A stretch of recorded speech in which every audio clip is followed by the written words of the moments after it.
Ernie tells me that was Alicia Keys, and I've been told I should know who that is, and obviously I'm just not with it. So what was the title of that cut that I don't know about? No One. She's a really good No One. How about no twos and no threes? I'll make mathematics out of that yet. She's what now? She's a really talented pianist. Okay. Singer, plays piano.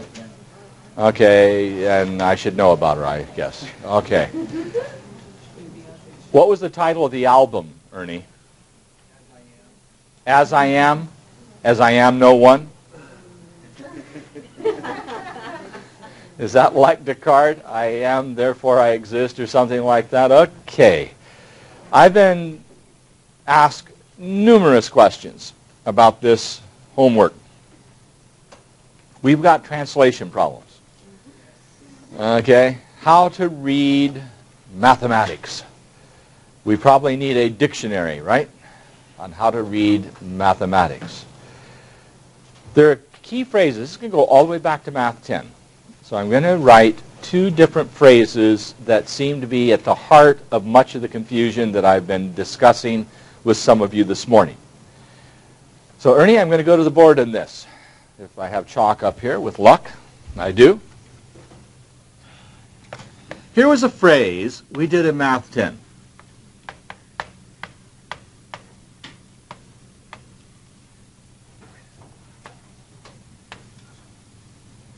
The difference of 9 and 5. And we wanted to contrast that to the following.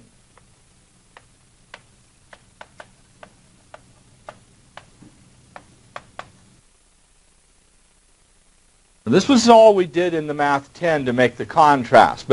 And I made the comment at the time that the language difference here was going to be critical in the next course or two, as in last night's homework. When you see this phrase, the difference of, it's always your first number minus the second number. Always. The difference of, keep the order as is. So the difference of 9 and 5 would be 9 minus 5. Now if I ask you to subtract 9 from 5, notice that's going to be 5 minus 9. Ephraim, stay with me in the language here. It's going to nail you. On this, I can also state 5 less 9. So if I write 5 less 9 will also be interpreted as 5 minus 9. Okay? Now these are some of the statements that you were battling in the homework in the problems you were doing. So what I'd like to do is look at some of those. And I think there's an advantage. And here you've got I've got a couple of comments. I have a couple of comments regarding how the homework. If you didn't start this part of the homework until a half hour ago and tried to do the part I wanted to collect today, then you're sucking air, because you need more time than that to think through it. So again, part of the effort here is homework at home. H-A-H. Homework at home, meaning do some of this in the evening before you get to it. If you are trying to still get by with that hour before class, you're playing games with your head. And it's going to result in some dangerous results. So I'm going to leave this here for a moment. I need to step off camera for just a moment. I happened to place the book far enough away I couldn't reach it and come back centered. Let's just look at the language that's going on in some of these problems. And whether we are going to agree with it or not, I'm going to look at 7, the ones that were the odd numbered. But let's just see how it's interpreted. And of course, it's one thing to see this as it's done. It's another one to see it on your own, and I'm going to take out a 3x5 card to mask off the answer, but here we go to number 5. What do we mean by 5 more than a number? Okay, no, 5 more. So if you have 5 more than a number, the number is first. So if we're going to call that n for number, then 5 more than that is n plus 5. So again, that phrase, something more than something else, is simply going to be an addition. Coming back now, center. Number 7.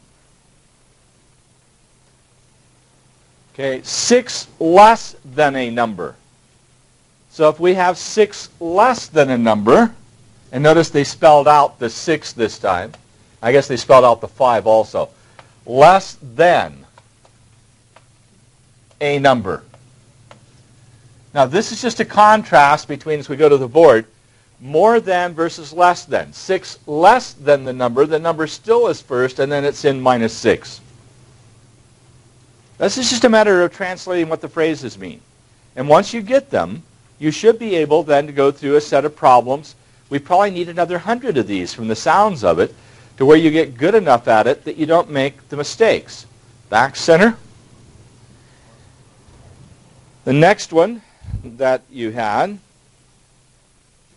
okay, a number, need to get down a little bit further, a number multiplied by 9. Okay, now a number multiplied by 9, that should be fairly straightforward, is just going to be 9n. Question, Michael. 6 less should do 6 be in front of the variable. I thought it was 6 less than a number. Yeah. But right there you have 5 less than 9. It's written 5 minus 9. Why is it in the variable? No, hold it. 5 less 9. And then 5, 6 less than. But this is less than. Oh, okay. The phrase less than versus less. Okay, so less than means you're subtracting it from here. If we say 6 less a number, then it's the number minus 6. So the less than versus less, more than and more. Again, the language. Back to the document cam. A number multiplied by 9. So this one, a number multiplied by 9 would be 9n. I'm just looking at the first part of the phrase. Okay, coming back then to center. Going down to the ones that you did on the computer. Okay, 4 more than the product. Now the first part here. 4 more means you're going to add something, right? But you have a product of 5 and x. So if you have a product of 5 and x, that's 5x, and it's 4 more than that, so it's 5x plus 4. Making sense?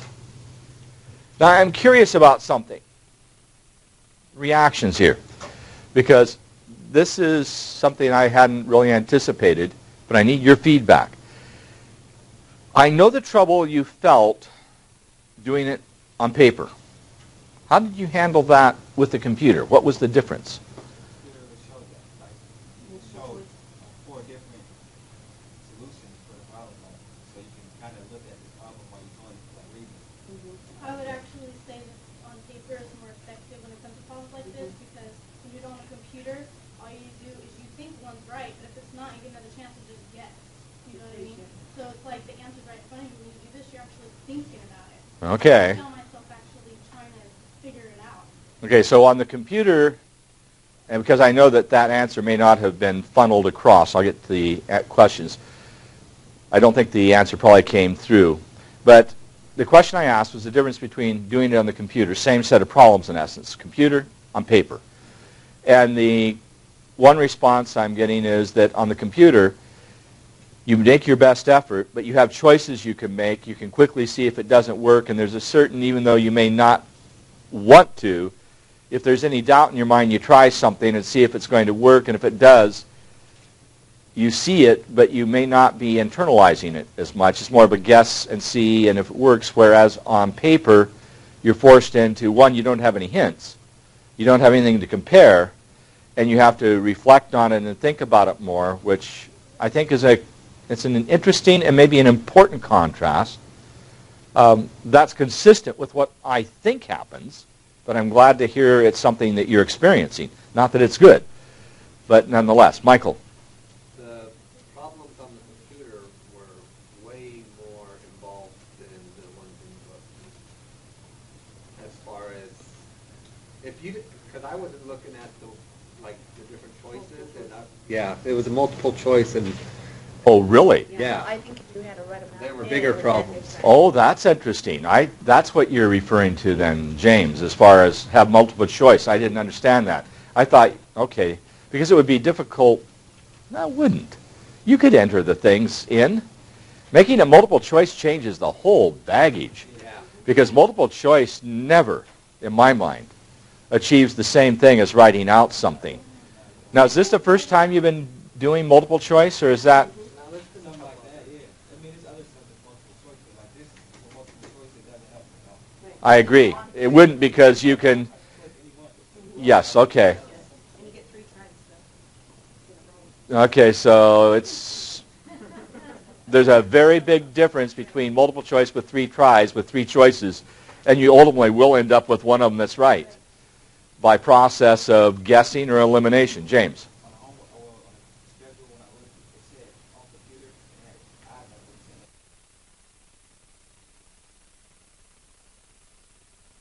in it. On the computer, there were only, the problems I selected from the text were the ones that were on the computer. They are numbered from 1 through whatever, but on the computer, those were the ones I selected matching the problems in the book. So I took the odd numbers in the book, 5, 7, what I'm doing now. Those problems are the ones that are on the computer. That's where they number them 1, 2, 3, 4, 5, 6. They don't tell you which problem it is in the book. Then the even-numbered problems, I took the even number that was equivalent to the odd. So the first one that you did in the computer was number 5. I gave number 6 as homework. That was the balance. And I've been thrown for a loop in that also, because I thought I would be looking at the numbers I selected rather than renumbering them of 1 through 11 or 1 through 12 or whatever. Sandra. The only thing that I didn't really like about doing the book, because I tried to do this last night at home. Good. And I found it really hard just for the fact that I didn't know if I was on the right track or not. And when I tried to look at another problem to try to find the same thing, there weren't very many problems that started with that same little part. So I didn't know if I was on the right track. Well, the 5 and 6, I had thought by taking the even for the odd I gave, I was hoping that they would be pretty darn close. Let's see to what extent that works as I come back center. So, for example, number 5, it says 5 more than, where in number 6 it says the difference of. In 7 it says 6 less, and 8 says the sum of a number. So your critique is well stated, that you would not find a problem that was there with an answer that you could compare. So that's a good criticism. The reason I went with the evens was more from the standpoint that the odd numbers were the supposedly. Now, this I don't know how accurate that is. But the 5th problem on the computer, I would hope, that first problem you had, was something that had the same verbiage. Something more than something else, just with, instead of saving 5 more than a number, maybe 8 more than a number. Now, I don't know if that's what happened. That's my hope. Now, I've been told that in word problems, things get changed around sometimes quite a bit. But I was hoping that, one, as you did it in the computer, you build up that, okay, I know what I'm doing, I'm getting the right answers. And then come back and do an even set without answers as a little more of a challenge. That was my design. Reality is, the computer didn't accomplish what I wanted because it was multiple choice, and then when you were put out on your own without answers, you didn't know if you were right or not. I understand the criticism. It's well-founded. Okay, and I'm not sure how I would address it differently at the moment, but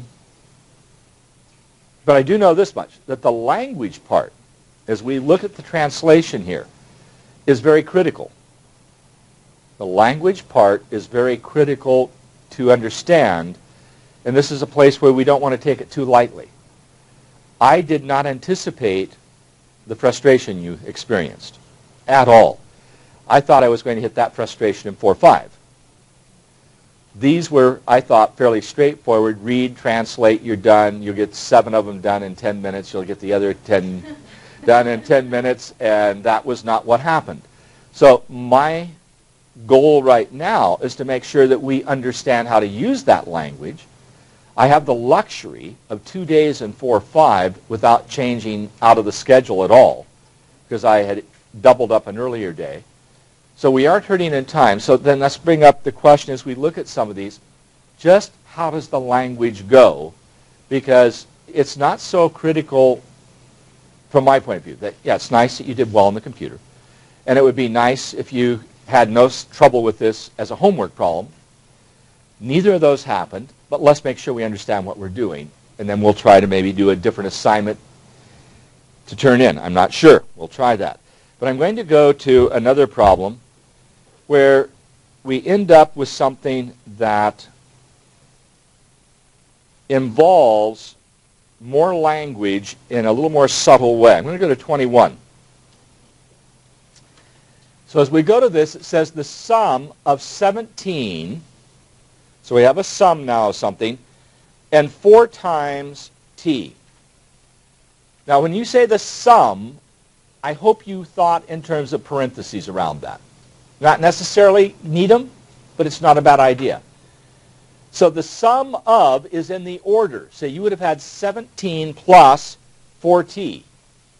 Now it says is the same, which is going to be equal to the difference of, again in order, 6t and 9. So as I look at that one, leaving that on the screen, the sum of 17 and 4 times the number, let's go to the board momentarily, that's the first part, is the same as, meaning equal to, then it was a difference, correct? 6 times t and, what's that last number? 6 times t and 9. Now that's the translation I was hoping you'd feel comfortable on. Are we okay with that one? Yes or no? Give me some feedback. No. Sum, meaning add, correct? Difference, meaning subtract. And again, I'm coming back to this idea as I come over here. The sum of A and B, translation, A plus B, in the order given. The difference of A and B. Again, it's going to be what? In order given. So this is going to be A minus B. And that's what's involved in this problem as we come back to the document cam. The sum of 2 things. The first thing is 17. The second thing is 4 times t. The difference of 2 things. The first is 6 times t, and the second part is 9. Now, it might help to put parentheses around the 6 times t, okay, and the 4 times t. So you should be able to sit there and, in essence, once you see something like this, say, the sum of, there's your 17 plus 4t. Then the difference is going to give you the 6t minus 9 that we see below here. Okay? Coming off there. Question? Okay. The difference is exactly the difference of, right? It's the same exact vocabulary that you use on the bottom, and it's 9 minus b. Why did you switch it up on the top? I'm still stuck with that. Okay. This one? No. Back to on the left, right. Here? Yeah. Okay. Back up to here, Ernie. Back out some or something. There we go. The difference of 9 and 5 is consistent with what I'm saying here.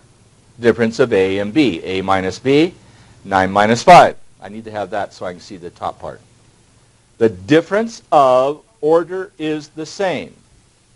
Now, we sometimes say subtract something from something else and it reverses. Or you're going to say 5 less 9 as opposed to 5 less than 9. Those are different phrases. We got it? Okay, back to center.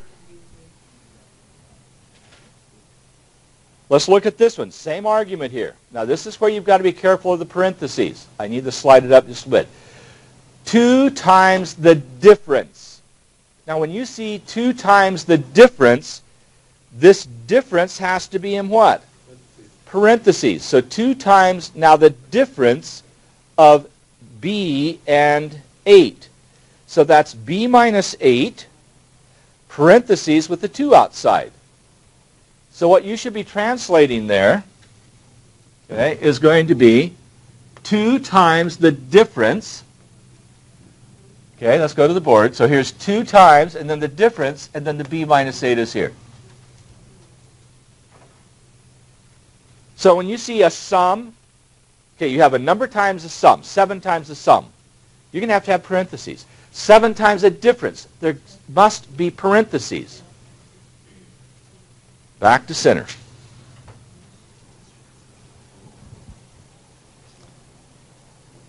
Okay, 27 says 14 less than. Okay, so that means you're going to subtract 14 from what? Negative 8 times the difference. Okay, so let's see what we have here. We are going to take on this one 14 less than, so 14 less than, so that means a negative 14. And then back to the problem. Negative 8 times a difference, and so as I go to the board, this is what I have so far. Negative 8 times some difference, and I'm taking 14 from that. Now back to the document cam. And it says the difference of y and 3. Okay, so the difference of y and 3, now inside the parentheses, the difference of y and 3, they're in order. Hence y minus 3. Back to the problem. Now this, by the way, is not a bad way to do things. I'm doing it because some of the answers are here, but I'm separating out line by line with a card. Now it says, is the difference of y and 5 subtracted from the product of 2my. So let me read through that again. 14 less than negative 8 times the difference of y and 3 is the same as now the difference of y and. So this means the difference of y and. Now whatever follows the and is going to be what I put after that negative sign. Let's come back to the problem. And that is subtracted, see, the difference of y and 5 subtracted from, so I have y and 5 subtracted from the product. So if I'm going to do that, y and 5, y minus 5, subtracted from, now, Ernie, with camera 1, come up to this statement here for a moment. Now, we're making a distinction between these two statements that we did in Math 10. The difference of A and B, the difference of 9 and 5, as opposed to what? Subtract this from that, where the 9 is at the end. Back to the document cam. Because in the document cam, we're saying what? The difference of y and 5 subtracted from the product. So the difference of y and 5 subtracted from means it goes afterwards. The product of what? Negative 2 and y? And there's my translation. Okay? Now, once you get there, there's an assumption that's being made. And this is the downside because you're trying to translate, but then there's another place to mess up. This is negative 8y what? Plus the 24. Then the minus the 14. The negative 2y, what has to happen here? The negative y, there's usually no error there. Here's where the error occurs. That's positive 5 because this is like a negative 1 times each of these two parts. Now, back to what is your structure for solving. Simplify each side. So this becomes negative 8y plus 10.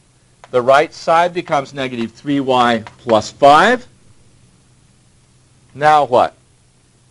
Recommendation, what would you do? Minus 10. Okay, I'm hearing different things.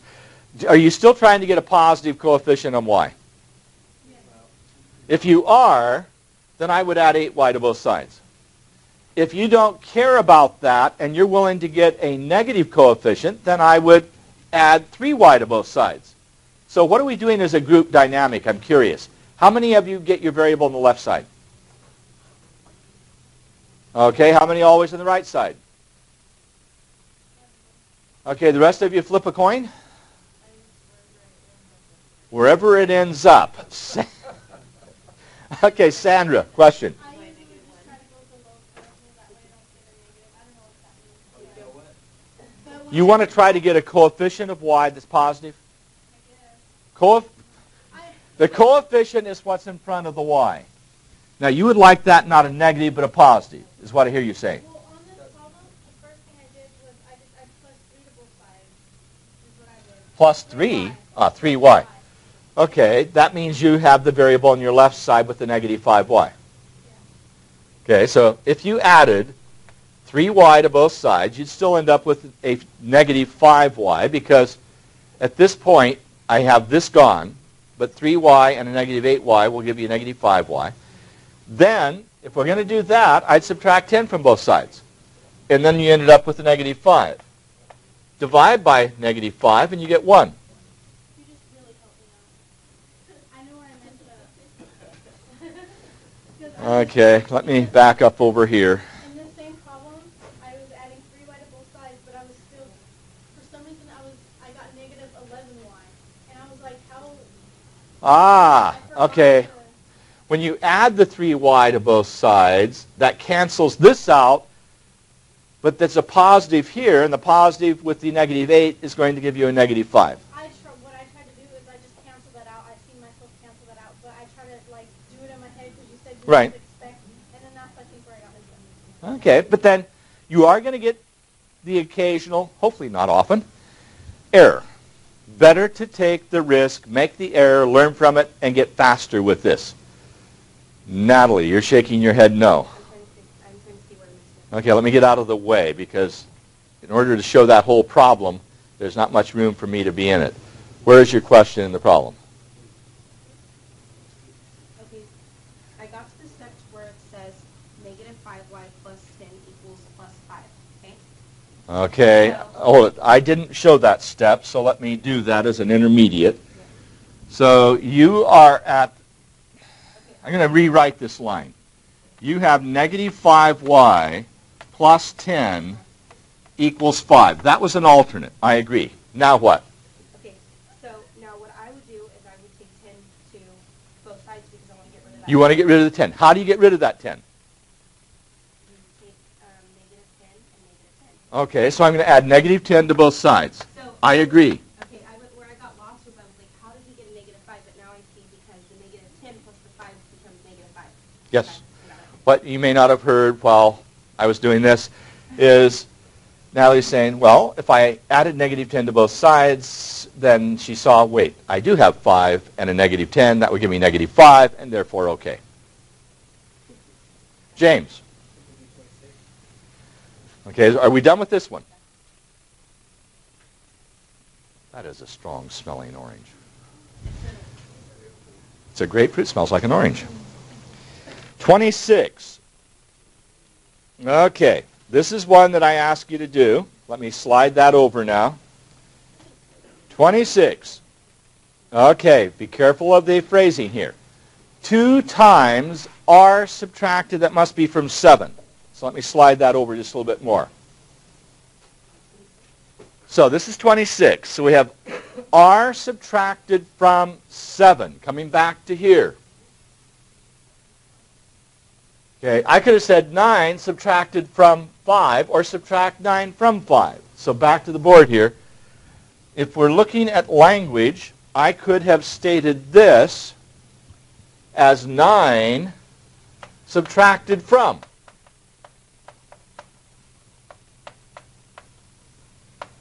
And it would still be 5 minus 9. Same phrasing. Okay, so back to the book. 2 times r subtracted from 7 times something. Okay, where am I going to find room for that? Let me try it up here. Leave it on the board or screen there for a moment, please, Ernie. Okay, so I have 2 times r subtracted from 7 times, now what I'm missing, let me come back, 7 times the sum. So that's all I need to know, that I'm going to have 7 times the sum. So what does that tell me here? Parentheses. Now, I don't like the fact that I've got that parentheses into the minus sign. But that's what I'm reading. That I'm taking 2r, I'm subtracting 2r from 7 times the sum. So let's go back to the book now. The sum of what? Okay, the sum of r and 1.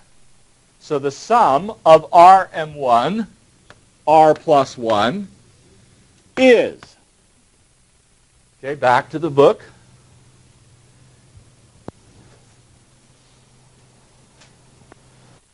R and 1 is equal to 3 times the difference.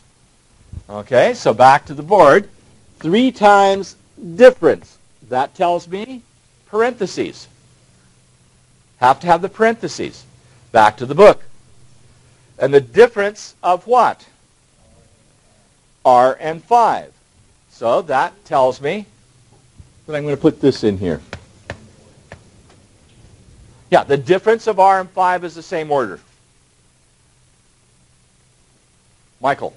You know what kind of throws you off is they start with subtract the 2r from, and you would, just by reading it, you would think that you're supposed to write that first. Yeah. Okay.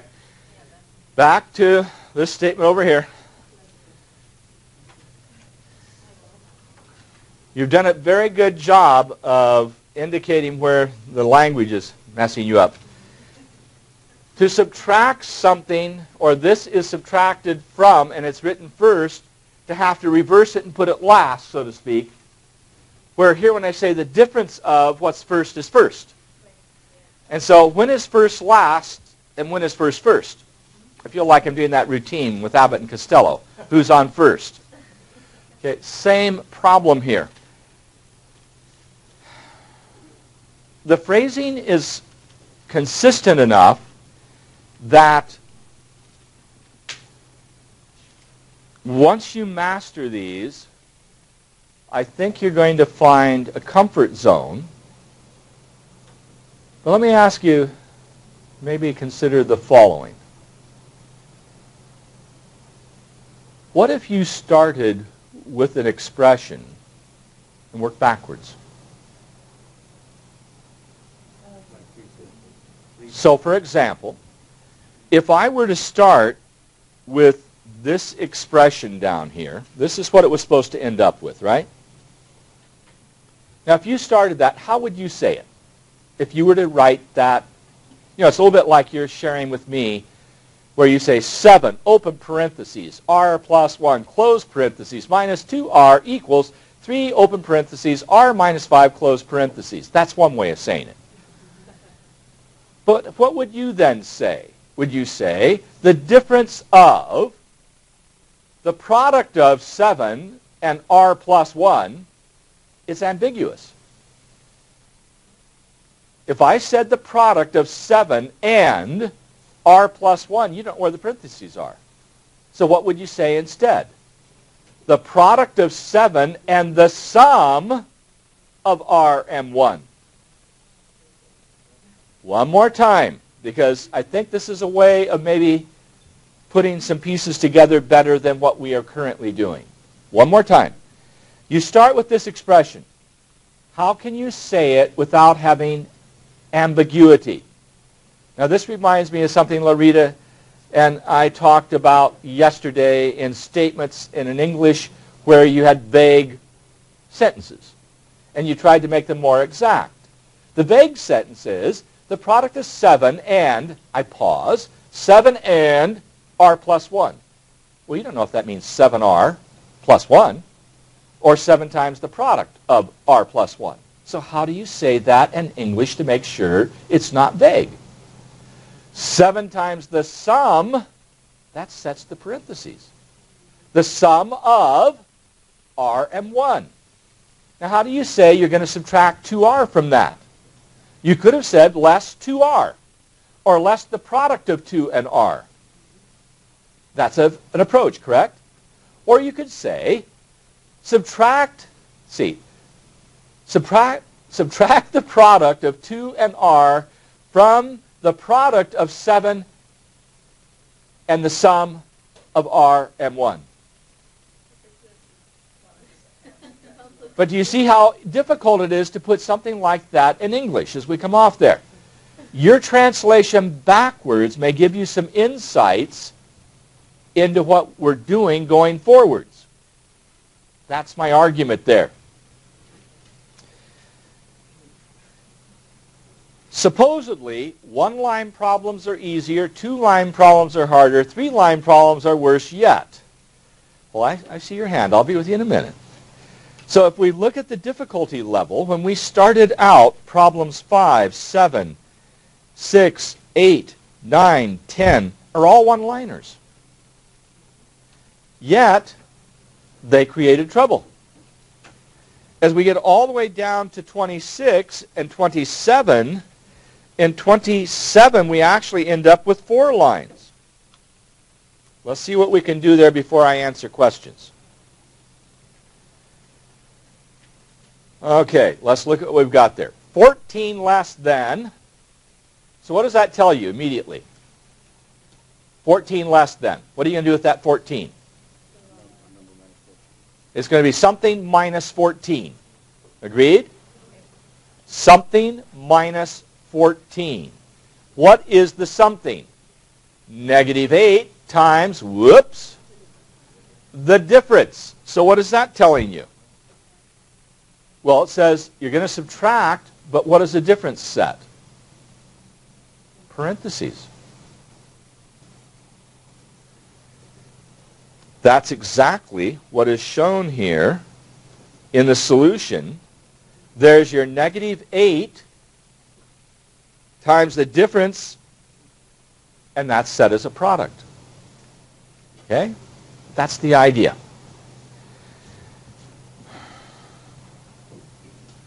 I'm not sure how I want to handle this, but I've spent as much time as I'm willing to today on this. I'm going to go into 4-5. And I'm going to come up with an assignment related to 4-4 because I'm not happy with where things are, and I'm not sure you're ready to turn it in from the standpoint of what you're able to do and across the board. So, for the moment I'm going into 4-5, and then I'll come back in another 15 minutes and talk about what I'm going to do there to try to see if we can make it better. 4-5. Applications and problem solving. Translation, word problems. Okay. Authors try to minimize the impact of the phrase word problems, which any student working with algebra tends to get a little bit anxious.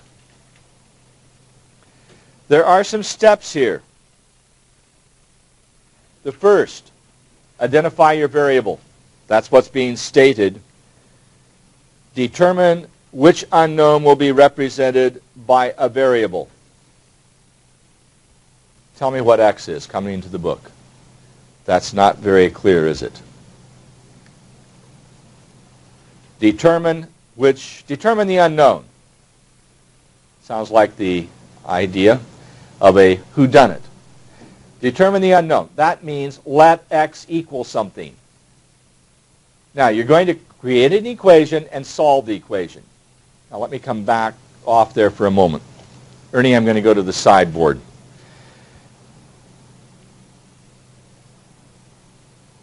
What is not done in the book at the level I want is identifying the variable.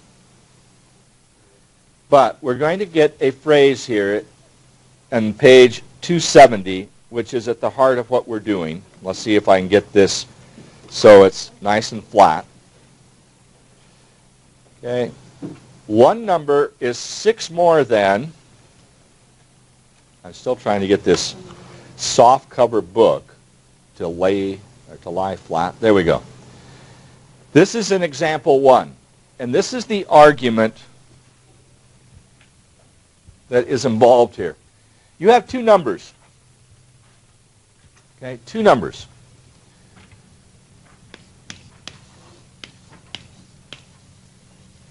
But we want to, for the moment, use one variable, which I'm going to put in parentheses, letter. And the letter typically, x. We will, in an algebra class, use 2 letters, x and y. We're going to use 2 letters in an algebra class, x and y. But right now we're doing it with 1. Let's come back to the document camp. One number is 6 more than the other. So if I come back and say let x equal the first number, what do you then know? X is the first, but what? Coming back to the problem. 1 is 6 more than the other. So your second number is x plus 6. So instead of saying you have x and y, x is your first and x plus 6 is your second. That's the key. Step 1. Now step 2 is get the equation. There better be some information in this problem that tells me what equation I have. What does the problem state? You're on page 270, right? Yeah. And we are in example 1. What does it say? The sum of the numbers? Okay, the 2 numbers are x and x plus 6. The sum of the 2 numbers, x and x plus 6, is 40. Now solve it. Step 3. 2x is equal to 34. X is 17. So your numbers are 17 and 23. Do we agree? 2x plus 6 equal 40, so 2x is equal to 34, x is equal to 17, and you said, or told, that one of them is 6 more than the other. That's what I've got to see. Okay, leaving that there. Now the idea is that this pulls together what you've done in 4-4. At least that's the argument.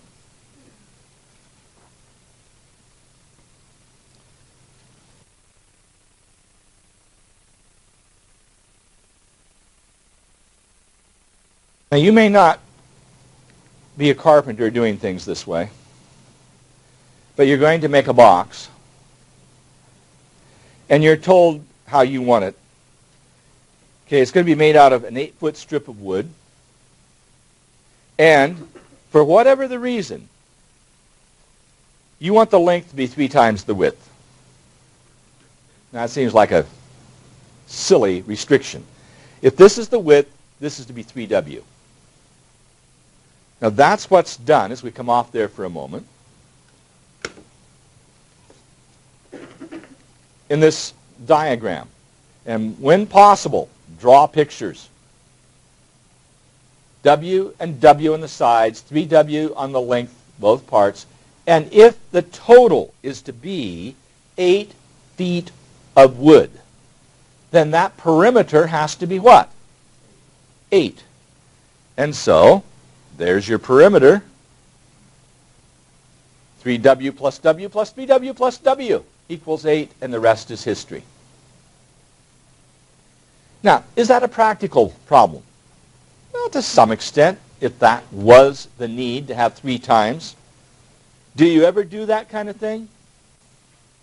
Not necessarily. I've done that kind of thing, but I like numbers. And I may have a goal in mind, but it's certainly not a necessity to use algebra to build boxes. But there are some things that I mentioned in terms of vocabulary that are being attempted here, and one is to create a sense of geometry. So this is on page 272, language. And folks, you just have to memorize it, and it's worth knowing, and you will use it in algebra. The word equilateral, equa meaning equal, lateral meaning the sides are equal.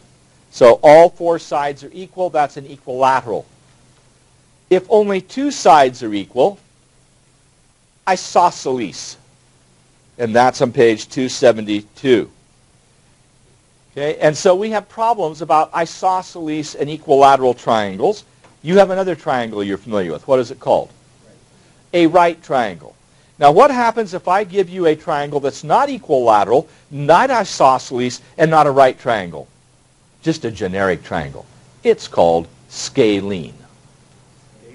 S-C-A-L-E-N-E. Scalene.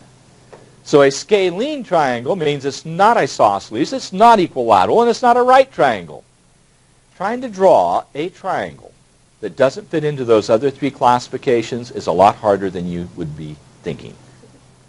Try drawing a triangle that doesn't have 2 sides equal, that doesn't have 3 sides equal, and does not contain a right angle. Not so easy. By the way, when we did the diagonal of the unit square, we had an isosceles right triangle. An isosceles right triangle, because 2 sides were equal, the diagonal wasn't. The diagonal was the square root of 2. Okay, a little bit more language. This is just some more geometry, but it's neat stuff to have in your baggage. Is there geometry in Math 70? Is there geometry in Math 70? Yes. Many of the problems relate to isosceles and equilateral triangles and what I'm going to do now, which is referring to complementary and supplementary angles. So yes, before we do that, congruent angles. If 2 triangles share an angle with the same measure, we say those angles are congruent. Okay, now, we have an isosceles and we have an equilateral triangle. For an equilateral triangle, the 3 angles are congruent to each other. They're all 60. Okay, let's come to complementary angles. This isn't the complementary like you look nice today. This is complementary, meaning it adds up to 90. So any 2 angles, such as these, 58 and 32, that add up to a 90-degree angle will be called complementary. Supplementary angles add up to 180 degrees, called a straight angle. So 160 and 20 referred to as supplementary angles. They create a straight angle of 180 degrees. So we can create problems regarding complementary and supplementary angles. So let me just create one. I have 2 angles. One is twice the other. They are complementary. Be careful. Okay. Complementary. Let me see if I can flatten this book out again. Okay, there's where I want. Let's go now to complementary. I said I have 2 angles. One is twice the other, correct, in measure? So what would I do? Let x equal the measure of the first angle. We use this for angle. The other is to be twice as much, correct? So that's 2x. That's the other one. Those two angles are what? Complementary, meaning x plus 2x must be 90. 3x is 90, x is 30, so your angles are 30 and 60. Done. Typical problem. And yes, those are in algebra books. Okay. Enough with that one.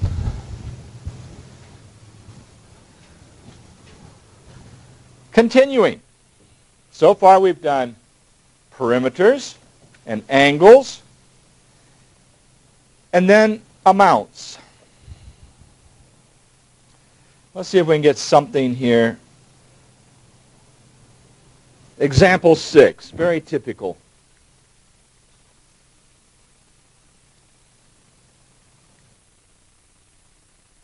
Jasmine sells 2 sizes of holly shrubs. I've got a granddaughter named Jasmine, so she's selling holly shrubs for Christmas. The larger size sells for $7 and the smaller one for $5. So she sold 16 total for $94. Okay? Let me give you a hint on solving problems. Don't try solving them until you can say them out loud without the book. Okay? This comes out of George Polya, Stanford University. Wrote a book called How to Solve It. Classic. One of the last great universal mathematicians. And Polya died at 97. I thought that was neat. Prime number. If you're going to have to go, do it prime. Prime time. And I was fortunate enough at the University of Santa Clara as a student there in a master's program to have him come over and visit the university from Stanford and give lectures. His statement, though, don't try to solve it if you can't say it first. Talk about it. We're selling holly shrubs, 2 sizes, correct? One's at 5 and one's at 7. So why don't we let x be the smaller? Now, how many did you sell total? Don't you have something about how many sold total? 16, right? So if x was this number for the smaller one, then 16 minus x is the number for the larger. Agreed? That's the key to the problem. If 2 things add up to 16 and you know one of them, you get the other by subtracting. You got $5 for the small, and that was your income for that. You got $7 for the larger, so that's your income from that. And altogether, you made $94? There's your equation. Those are the steps I've got to see. So now, 5x plus 77. I didn't hear that. How about 112? Yeah. Thank you. Minus 7x is equal to 94. Simplify the left side. Minus 2x plus 112. And by the way, one of the most influential people in my life in mathematics was a teacher I had in high school, which I happened to have for all 4 years of high school mathematics. And she always made the statement that if you're going to say an answer, say it with assertiveness, and if you're going to be wrong, at least be wrong with a passion. So I like that. Now, next step. Subtract 112 from both sides. And what do you get? Okay, negative. Good start. Negative what? Come on. Do you agree? One agreement. That's it. That's all I get. 3. And x is 9. Are you done? No, because you need to know how many of each. So you had 9 smaller and how many larger?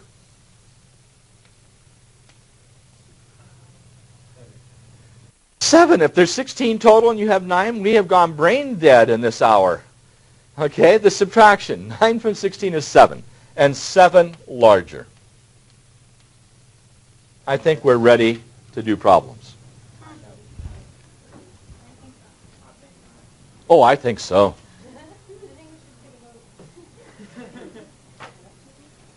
Voting, where did this come from?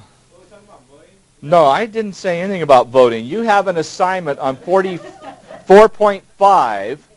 That's the most active you've been. Guess what happened? Let's have Cisco. I don't have 5 seconds. They're leaking weed.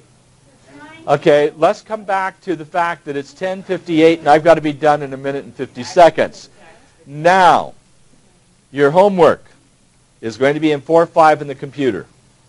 Start it. I gave you, I think, a couple days to work on it. Let's check when it's due, because I'm getting very close to being out of time. It is due on 4.5. I have it due tomorrow at 11. I may give you more time, but try that. And on the homework from last night, go back, redo the problems, get them done, get them set up right, and then I'll talk about it tomorrow. With that, Ernie, we go back. Hold on, folks.